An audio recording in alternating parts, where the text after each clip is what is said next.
अस्सलाम वालेकुम। आज इस वीडियो में मैं आपको बताऊंगा कि कंट्रोलर्स क्या होते हैं। अगर हम कंट्रोलर्स की डेफिनेशन के लिहाज से देखें तो आपके सामने एक डेफिनेशन इस टाइम लिखी हुई आ रही है, लेकिन मैं आपको एक बिल्कुल सिंपल तरीके से बताऊंगा कि कंट्रोलर्स आप समझ लें कि आप अपनी एप्लीकेशन को, जैसे कि नाम से ज़ाहिर है कि कंट्रोल करते हैं, अपनी एप्लीकेशन को आप किस तरह से कंट्रोल करते हैं, ये कंट्रोलर्स होते हैं। तो इनका जो बेसिक काम है ये मैं आपके सामने एक तस्वीर लेकर आ रहा हूँ। यहाँ पर आप इसको अच्छी तरह से समझ सकते हैं तस्वीर में कि कंट्रोलर्स क्या करते हैं। सबसे पहले तो देखें, हमने राउटिंग के बारे में पढ़ा, तो मैं आपको एक एग्जांपल देता हूँ। अगर आप किसी भी वेबसाइट पे या गूगल पर जाकर कोई सर्च करते हैं, कुछ भी सर्च करते हैं, तो आपका क्या आएगा, सबसे पहले वो गूगल पर जाएगा, कुछ सर्च करेगा, राउटिंग होगी, राउट के बाद वो राउटिंग जाएगी कंट्रोलर्स के पास। कंट्रोलर्स क्या करेगा, अगर उसे डेटाबेस में वो चीज़ फाइंड आउट होती है, जो कि मॉडल्स हैं, हमारा नेक्स्ट स्टेप है, और व्यू भी हमारा नेक्स्ट स्टेप है। लेकिन यहाँ पर आप सिर्फ इतना समझ लें कि वो एक डेटाबेस से कंट्रोलर अपनी जो इंफॉर्मेशन है उसको गेट करेगा और व्यू को देगा, और व्यू असल में होता है हमारे पास फ्रंट एंड। ये मैं आपको इतना बता चुका हूँ कि व्यू हमारे पास फ्रंट एंड को कहते हैं। तो कंट्रोलर व्यू को देगा और वो हमें अपने ब्राउज़र पर शो होगा।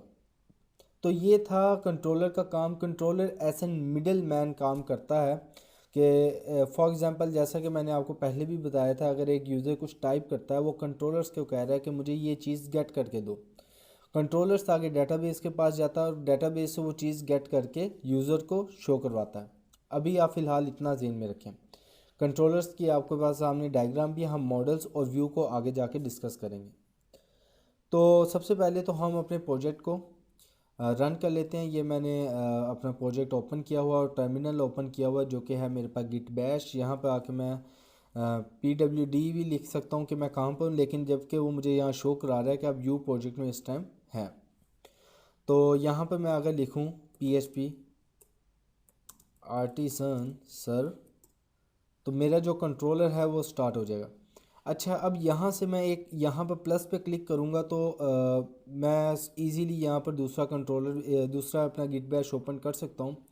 लेकिन क्योंकि मुझे लग रहा है अभी आपको गिट बैश पे थोड़ी सी प्रैक्टिस करवानी ज़रूरी है, तो आपको गिट बैश के ऊपर मैं दिखाऊंगा कि आप डायरेक्टरी में कैसे जा सकते हैं। लेकिन अदरवाइज़ अगर विजुअल में जाएंगे तो ऑलरेडी आपका ये प्रोजेक्ट ओपन होगा और यहाँ पर आपको वो प्रोजेक्ट के अंदर ही आपको गिट बैश ओपन कर देगा ऑटोमेटिकली। तो यहाँ पर फ़िलहाल मैं आपको बताना चाह रहा हूँ कि आप किस तरह से आप जाना चाह रहे हैं, अगर दूसरे तरीके से अगर आप चाहते हैं तो सबसे पहले यहाँ आपने लिखना है CD, और कोई भी ड्राइव अगर मेरी जैसे C में है तो आप C और ये एंटर करेंगे तो देखें वो C में पहुँच चुका है। अब आपने बिल्कुल जैसे नॉर्मल आपका कमांड प्रॉम्प्ट पे आप करते हैं वही काम है। CD जैम्प में जाऊँगा मैं, CD htdocs, और CD इसके बाद मेरे पास है U प्रोजेक्ट के नाम से। तो देखें वो U प्रोजेक्ट पे पहुंच गया।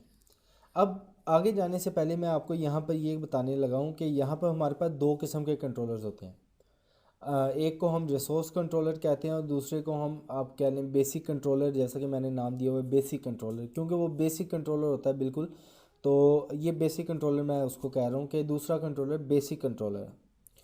अब मैं आपको यहाँ बताता हूँ कि ये कंट्रोलर्स मौजूद कहाँ होते हैं। पहले मैं, इससे पहले कि मैं आपको कंट्रोलर बनाना सिखाऊँ, पहले मैं आपको बताऊँ कि ये कंट्रोलर पड़े कहाँ होते हैं। अपनी डायरेक्टरी में जाएं। डायरेक्टरी में जाने के बाद आपने क्या करना है, इसको अगर मैं इस तरह कर दूं आपको अच्छी तरह से समझ आएगी। डायरेक्टरी में आपके पास ऐप के अंदर जाएंगे आप। ऐप के अंदर आपके पास पड़ा होगा HTTP, ऐप HTTP, और फिर आपके पास ये कंट्रोलर पड़ा। और ये जो कंट्रोलर है ये बाय डिफ़ॉल्ट जो है लारावेल खुद बनाता है। ये कंट्रोलर हमने बनाने हैं यूज़र कंट्रोलर।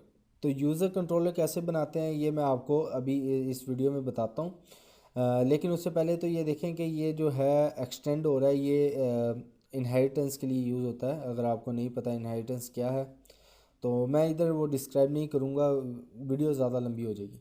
फ़िलहाल आपको कंट्रोलर्स की जगह का पता चल गया कि कंट्रोलर्स पड़े कहाँ होते हैं। ऐप HTTP कंट्रोलर्स के फोल्डर में कंट्रोलर्स, ठीक है। अब मैं आपको बताता हूँ कि आप किस तरह से कंट्रोलर बना सकते हैं। तो हम एक बेसिक सा कंट्रोलर बनाते हैं। अभी आप यहाँ पर आकर देखें, आपको सिर्फ एक controller dot P H P की जो है एक कंट्रोलर मिल रहा है जो कि बाय डिफ़ॉल्ट होता है। तो मैं यहाँ पर एक बेसिक का अगर कंट्रोलर बनाना चाहूँ तो इसके लिए एक कमांड हमने लिखनी है P H P artisan make. अच्छा, मेक लिखने के बाद कॉलन कंट्रोलर, और आगे आपका कंट्रोलर का नेम होगा, जैसे मैं लिख देता हूँ माई कंट्रोलर। ठीक है, माई कंट्रोलर के नाम से मैंने उसका नेम लिख दिया। एंटर करूँगा तो ये देखें, ये कह रहा है कंट्रोलर क्रिएटेड सक्सेसफुली। हमारा जो कंट्रोलर है वो सक्सेसफुली क्रिएट हो चुका है। अब जब मैं यहाँ पर आकर देखूँगा तो यहाँ पर देखें माई कंट्रोलर की फ़ाइल मुझे मिलनी शुरू होगी। अब ये जो कोड है ये किस तरह से लिखा हुआ आ रहा है, ये माई कंट्रोलर की फ़ाइल मुझे मिल रही है जो कि मैंने बनाया, ऑटोमेटिकली जनरेट हो गया।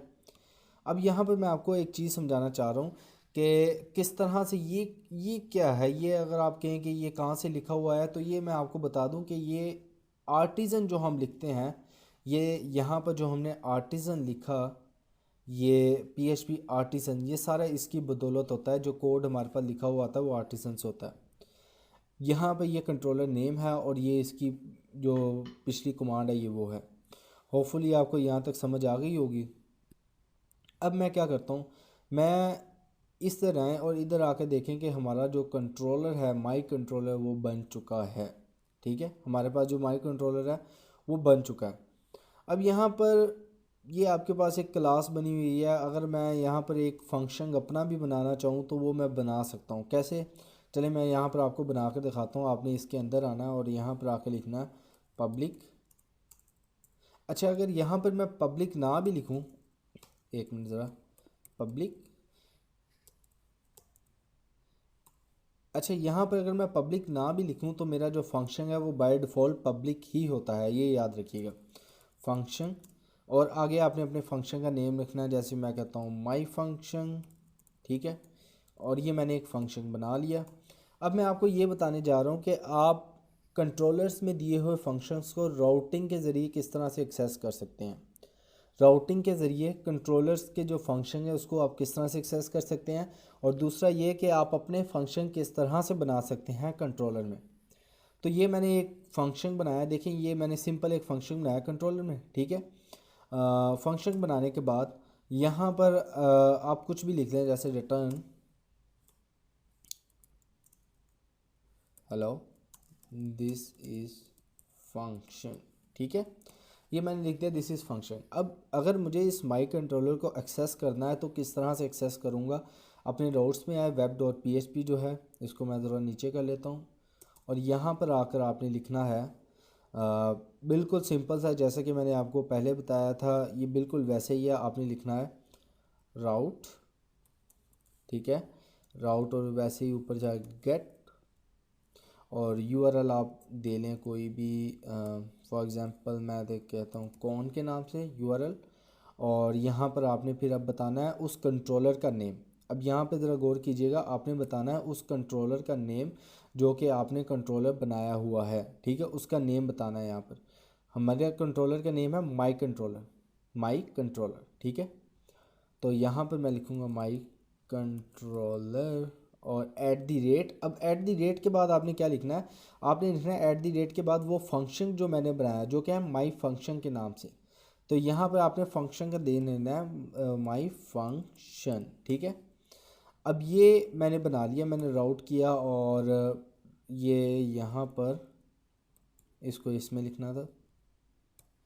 ठीक है, मैंने राउट किया और मैंने ये बना लिया। अब इसको मैं ब्राउज़र पर गेट करना चाहूँ तो मैं जस्ट कौन लिखूँगा तो मेरे पास माई कंट्रोलर का जो फंक्शन है वो गेट हो जाएगा। अब मैं अपने ब्राउज़र पे आता हूँ, यहाँ पर फ़िलहाल इसको मैंने जो लाइव सर्वर का यूआरएल है इसको कॉपी करता हूँ,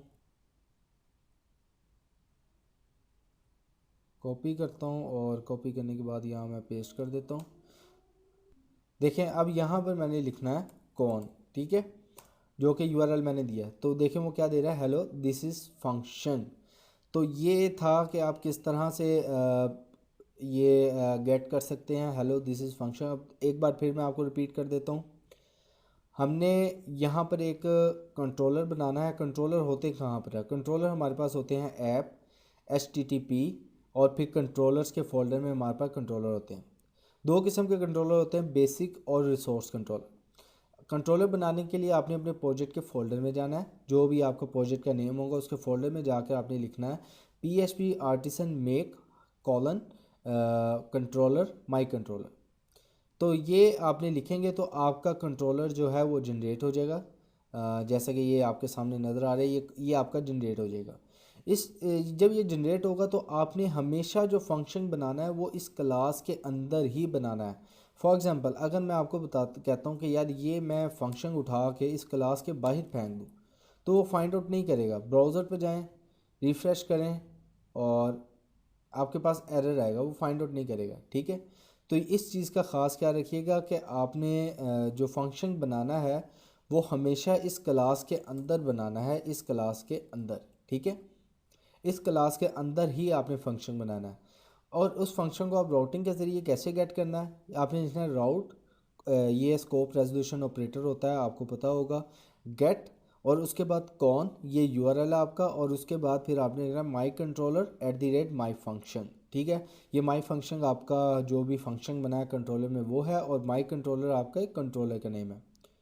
होपफुली आपको समझ आई होगी। So thank you very much for watching this video.